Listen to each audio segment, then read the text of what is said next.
Hello, আসসালামু আলাইকুম। তো ফাইনালি আমি টিকটকের ভাইরাল কফিটা নিয়ে আসলাম তোরাবিকা। আর এই তোরাবিকার ভিডিও এত দেখেছি, অনেক দিন যাবৎ ভাবতেছিলাম খাবো।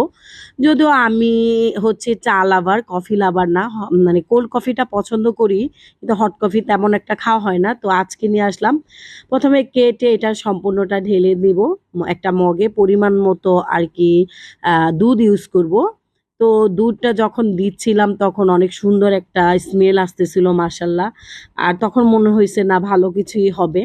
তারপরে যখন মিক্স করতেছিলাম একটা আঠালো একটা ভাব, মানে আমার কাছে অনেক ভালো লাগতেছিল। কিন্তু খাওয়ার সময় যখন মানে খাবো তখন মনে হয়েছিল যে আহামরি কিছুই না। নর্মাল কফি আমরা যেটা খাই, নর্মাল যে বাসায় কফি খাই ওই রকমই। এতে আলাদা কিছুই না। অনেকে ক্যাপুচিনোর মতো বলে, কেন বলে আমি আর জানা নেই। আমার কাছে নরমালি মনে হইছে। তো সব মিলে মোটামুটি ভালো। কফি লাভারদের অনেক পছন্দ হবে, ভালো লাগবে। Tata, bye bye.